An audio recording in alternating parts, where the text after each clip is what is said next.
오늘 저희가 함께 읽을 말씀은요. 사무엘상 2장 1절에서 10절 말씀입니다. 찾으셨으면 저와 함께 교독으로 읽겠습니다. 사무엘상 2장 1절에서 10절까지의 말씀입니다. 한나가 기도하여 이르되 내 마음이 여호와로 말미암아 즐거워하며 내 뿔이 여호와로 말미암아 높아졌으며 내 입이 내 원수들을 향하여 크게 열렸으니 이는 내가 주의 구원으로 말미암아 기뻐함이니이다.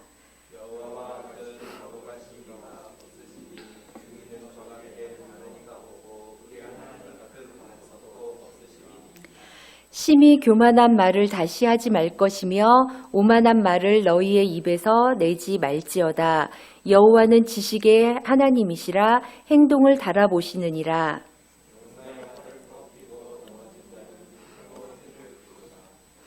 풍족하던 자들은 양식을 위하여 품을 팔고 줄이던 자들은 다시 줄이지 아니하도다. 전에 임신하지 못했던 자는 7을 낳았고 많은 자녀를 둔 자는 쇠약하도다.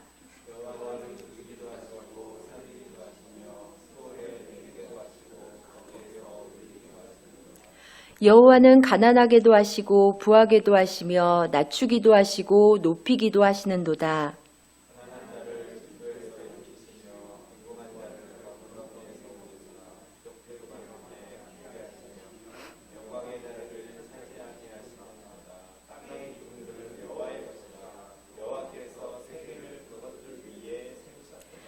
그가 그의 거룩한 자들의 발을 지키실 것이요 악인들을 흑암 중에서 잠잠하게 하시리니 힘으로는 이길 사람이 없음이로다.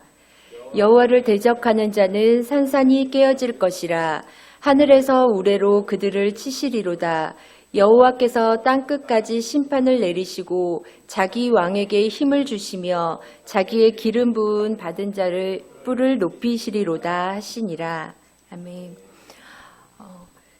제가 말씀을 전하게 된 것이 이제 두 번째인데요.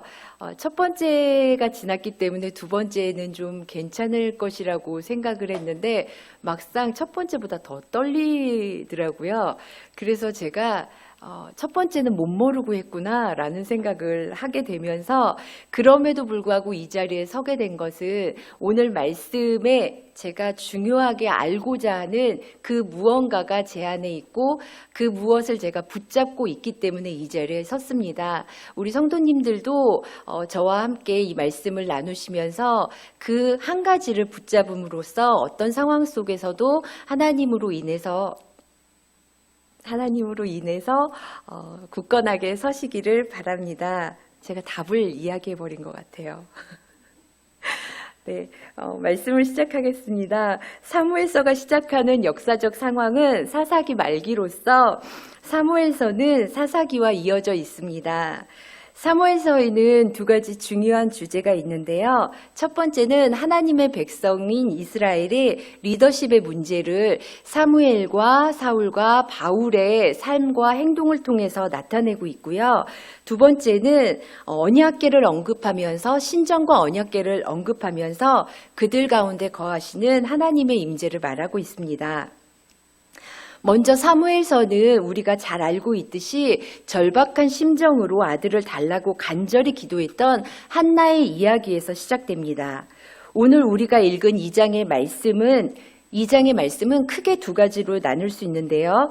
첫 번째는 2장 1절에서 11절까지 한나의 노래가 기록되어 있고 후반부는 2장 12절에서 36절로 사무엘과 엘리의 두 아들의 이야기로 나눌 수 있습니다. 그런데 제가 오늘 함께 중점적으로 나누고자 하는 말씀은 2장 12절에서 36절의 말씀입니다.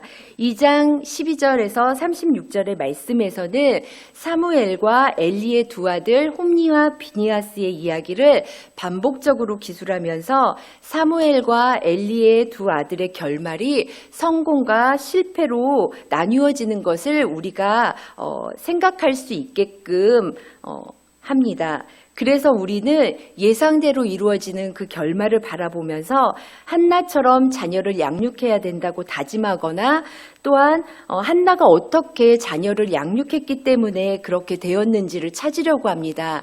반면에 제사장 엘리는 어떠한 실수를 범하였기 때문에 자녀가 그렇게 죽게 되는 그런 결말을 맞이했는지에 대해 초점을 맞추곤 합니다.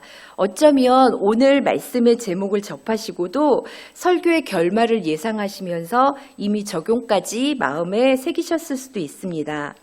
예를 들자면 1장 23절의 말씀에 보면 그의 아내 엘가나가 그에게 이르되 그대의 소견에 좋은 대로 하여 그를 젖되기까지 기다리라. 오직 여호와께서 그 말씀대로 이루시기를 원하노라 하니라. 이에 그 여자가 그의 아들을 양육하며 그가 젖되기까지 기다리다가 라는 이 말씀을 통해서는 한나가 사무엘을 젖먹이면서 끊임없이 하나님에 대해서 알렸고 또한 하나님께로 드려지는 자로서 살아가야 된다는 것을 믿음으로 가르쳤다라고 말합니다. 뿐만 아니라 한나가 아들을 하나님께 드리고 매년 옷을 지어서 사무엘을 만나러 갈 때마다 믿음 안에서 굳건히 서야 된다라는 그러한 훈육을 했다라고 생각하면서 하나님께 내어 맡기는 한나의 양육 방식을 본받으라고 말하고도 합니다. 또한 반면에 엘리 제사장의 훈육 방식에 대해서는 당시 1세기 이스라엘의 남자 어린이들의 교육은 13세에 이르러서 성인식을 치르는 기점을 통해 어머니에게서 아버지에게로 넘어갑니다. 그리고 주로 아버지의 교육은 막대기와 채찍을 사용하여 아이들을 가르치고 훈련시키는 강인한 모습을 성경에서 여러 곳에 볼 때에 하나님께 제사를 드리는 것을 멸시하고 제약을 행하는 홈리와 비니아스를 향해서 엘리 제사장이 강력하게 체벌하거나 훈계하지 않음으로써 자녀를 망쳤다고 말하기도 합니다. 그러나 한나처럼 자녀를 키워야 한다거나 엘리처럼 키우면 안 된다는 식으로 메시지를 전하는 것은 하나님이 말씀하시는 그 말씀의 의도를 저희들이 축소하는 것이라고 생각합니다.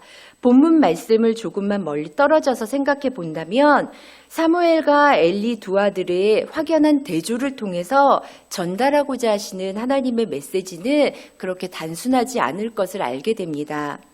하나님은 자기 소견에 옳은 대로 행함으로써 하나님의 심판 앞에 서 있는 사사시대의 끝에서 불임의 고통으로 몸부림치며 기도하는 한 여인의 기도를 응답하시고 사무엘을 등장시키심으로써 하나님이 이루시고자 하시는 뜻을 이루셨습니다. 단순하게 아들을 간구했던 한나의 개인적인 이야기에서 멈추는 것이 아닙니다. 이는 사사시대에서 왕정시대로 넘어가는 그 시점에 사무엘을 통하여서 다윗의 머리에 기름을 붓게 하시고 이 일을 계획하심으로 인해서 예수 그리스도가 오심을 연결하는 것입니다. 예수 그리스도를 통한 하나님의 언약을 성취하는 것입니다. 그렇다면 한나는 자신이 낳은 아들 사무엘이 그렇게 중요한 사명을 지닌 아이라는 것을 알고 하나님께 드렸을까요? 한나는 아들 사무엘의 사명을 알지 못했습니다. 한나는 하나님의 계획하심을 알지도 못했는데 어떻게 사무엘로 하여금 하나님의 뜻을 이루는 삶으로 키워냈을까요? 그것은 한나가 가장 중요한 한 가지를 알고 있었기 때문입니다. 한나가 알고 있었던 가장 중요한 그 한 가지는 오늘 읽었던 본문에 있습니다. 제가 2장 2절에서 8절 말씀을 다시 한번 읽어드리겠습니다. 여호와와 같이 거룩하신 이가 없으니 이는 주밖에 다른 이가 없고 우리 하나님 같은 반석도 없으심이니이다. 심히 교만한 말을 다시 하지 말 것이며 오만한 말을 너희의 입에서 내지 말 것이다. 말지어다. 여호와는 지식의 하나님이시라 행동을 달아보시느니라. 용사의 활은 꺾이고 넘어진 자는 힘으로 띠를 띠도다. 풍족한 자들은 양식을 위하여 품을 팔고 줄이던 자들은 다시 줄이지 아니하도다. 전에 임신하지 못했던 자는 7을 낳았고 많은 자녀를 둔 자는 쇠약하도다. 여호와는 죽이기도 하시고 살리기도 하시며 스올에 내리기도 하시고 거기에서 올리기도 하시도다. 여호와는 가난하게도 하시고 부하게도 하시며 낮추기도 하시고 높이기도 하시는도다. 가난한 자를 진토에서 일으키시며 빈궁한 자를 거름더미에서 올리사 귀족들과 함께 앉게 하시며 영광의 자리를 차지하게 하시는도다. 땅의 기둥들은 여호와의 것이라 여호와께서 세계를 그것들 위에 세우셨도다. 한나가 알고 있었던 것은 바로 하나님이 어떠한 분이시라는 그 사실을 정확하게 알고 있었습니다. 불임의 고통 가운데서 기도할 수 있었던 것, 소중한 아들을 얻고 그 아들을 품에 두지 않고 하나님께 드릴 수 있었던 그 믿음의 행동 또한 하나님이 어떠한 분이신지를 알고 있었기 때문에 가능했습니다. 하나님은 다른 어떤 이와 견줄 수 없는 거룩한 분이시요 지식의 하나님이십니다. 하나님은 죽이기도 하시고 살리기도 하시고 낮추기도 하시고 높이기도 하시는 하나님은 우리의 구원자시고 우리의 삶의 주권자이심을 정확하게 알고 있었습니다. 하나님이 어떠한 분인지를 정확하게 알고 있었기 때문에 한나는 하나님께 드려지는 하나님을 의지하는 삶을 살 수 있었습니다. 사무엘은 어떠했을까요? 3장 7절에는 사무엘이 아직 여호와를 알지 못하고 여호와의 말씀도 아직 그에게 나타나지 아니한 때라라고 말하고 있습니다. 하나님의 말씀이 아직 사무엘에게 나타나지 않았을 때에는 사무엘은 하나님을 알지 못했습니다. 사무엘은 처음부터 하나님을 알고 있었던 것이 아니었습니다. 그러나 2장 22절 말씀에 보면 사무엘은 하나님 앞에서 자라면서 하나님을 알아갔습니다. 여호와께서 한나를 돌보시사 그로 하여금 임신하여 세 아들과 두 딸을 낳게 하셨고 아이 사무엘은 하나님 앞에서 자라니라. 여기에서 말하는 앞에서라는 말은 단순하게 공간적인 어떤 앞을 뜻하는 것이 아니라 무엇과 함께라는 관계의 의미를 내포하고 있습니다. 사무엘은 하나님 앞에서 자랐다는 이 말은 사무엘이 하나님과 친밀한 관계를 형성함으로써 하나님이 어떠한 분이신지를 알아갔다라는 전제입니다. 한나처럼 하나님의 뜻을 알지 못하고 사무엘처럼 하나님을 처음부터 알지 못하였다 할지라도 우리가 하나님과 하나님 안에서 깊은 교제를 나눈다면 하나님을 알아간다면 우리는 그 하나님의 뜻을 이루는 삶을 살아가게 됩니다. 이와 반대로 엘리는 어떠했을까요? 2장 29절에서 30절 말씀을 함께 읽겠습니다. 너희는 어찌하여 내가 내 처소에서 명령한 내 재물과 예물을 밟으며 내 아들들을 나보다 더 중히 여겨 내 백성 이스라엘이 드리는 가장 좋은 것으로 너희들을 살찌게 하느냐. 그러므로 이스라엘 하나님 나 여호와가 말하노라. 내가 전에 내 집과 내 조상의 집이 내 앞에 영원히 행하리라 하셨으나 이제 나 여호와가 말하노니 결탄코 그렇게 하지 아니하리라. 나를 존중히 여기는 자를 내가 존중히 여기고 나를 멸시하는 자를 내가 경멸하리라. 엘리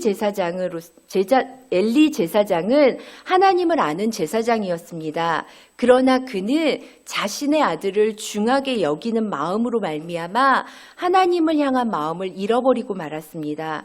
심지어 하나님을 존중하지 않았고 하나님께 드려지는 제사를 멸시하는 행위를 보였습니다. 엘리의 두 아들 홈니와 비니아스는 애시당초 하나님을 알지 못하였기에 나쁜 행실을 하고 있다고 말하고 있습니다. 엘리의 제사장들은 행실이 나빠서 여호와를 알지 못하더라. 제사장 가문임에도 불구하고 그들은 하나님을 알지 못함으로써 하나님이 원하시는 삶을 살지 못하였습니다. 그 결과는 비참한 죽음이었습니다. 하나님을 알고 있는 저와 여러분은 어느 쪽에 속한 인생입니까? 저는 말씀을 준비하면서 어려서부터 하나님을 알았고 교회라는 울타리 안에서 생활했으며 심지어 전도사라는 이름으로 살아가는 저 역시 때때로 엘리의 두 아들처럼 하나님을 알지 못하는 삶을 살아가고 있는 제 모습을 발견했습니다. 하나님이 보이신 하나님의 마음을 알았음에도 불구하고 하나님의 마음을 세상 가운데 나타내며 하나님을 닮은 삶을 살아가고자 하지 않았습니다. 하나님을 닮은 삶을 산다는 것은 세상에서 보기에 바보 같아 보였고 참아내기에 때때로 버거웠습니다. 예수님처럼이라는 말 뒤에는 언제부턴가 저도 모르게 불가능이라는 말이 따라왔습니다. 예수님처럼 사는 것은 불가능해. 예수님처럼 산다는 건 불가능이라는 말과 똑같아. 이러한 생각들을 하면서 참아내기를 버거워하였고 참아내는 것이 바보 같다라고 생각하였습니다. 이렇게 제 스스로 제 행동을 합리화하면서 욕심이 이끄는 대로 그렇게 저를 내버려 둘 때에 엘리의 두 아들과 같은 모습이 제 안에 참으로 많음을 보았습니다. 그러나 이런 못난 저에게 하나님은 저를 포기하지 않으시고 찾아오셔서 부족한 저에게 끊임없이 말씀하셨습니다. 내가 너의 구원자이고 내가 너의 모든 것을 알고 있단다. 하나님은 언제나 늘 제게 찾아오셔서 제가 가지 못한다고 할 때에 제 손을 붙들어 저의 마음을 일으키시며 하나님이 어떠한 분이신지를 알리셨습니다. 혼자 두지 않으시고 제게 힘을 주시며 언제나 함께 하시는 하나님이심을 보이셨습니다.